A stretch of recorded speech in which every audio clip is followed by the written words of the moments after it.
स्वराज्य हा माझा जन्मसिद्ध अधिकार आहे आणि तो मी मिळवणारच अशी सिंहगर्जना करणाऱ्या लोकमान्य टिळकांना मी वंदन करते आणि माझ्या भाषणाला सुरुवात करते। लोकमान्य टिळक म्हणजे बाळ गंगाधर टिळक यांचा जन्म 23 जुलै 1856 रोजी रत्नागिरी जिल्ह्यातील चिखली या गावी झाला। त्यांनी केसरी व मराठा ही वर्तमानपत्रे सुरू केली। मंडलेच्या तुरुंगात असताना त्यांनी गीतारहस्य हा नावाचा ग्रंथ लिहिला। वर्गात शेंगांची तडफडे पडलेली पाहून गुरुजी खूप रागावले आणि त्या सर्वांना तडफडे उचलायला लावली।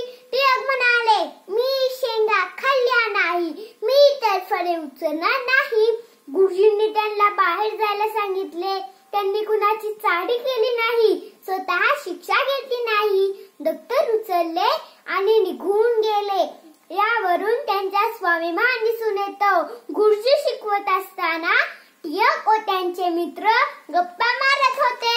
गुरुजींनी पाहिले। गुरुजी म्हणाले, मी शिकवलेला पाठ सांग। त्याने पूर्ण पाठ सांगितला। त्याच्या मित्राला काहीच सांगता आले नाही।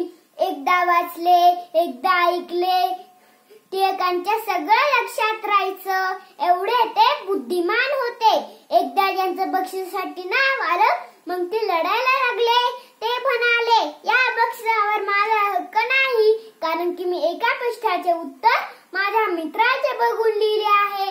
यावरून त्यांची सत्यनिष्ठा दिसून येते। टिळक होते ज्या ससवेना लोकांचे हार, जायला ब्रिटिशांचा मार, उधळला स्वातंत्र्याचा गुलाल।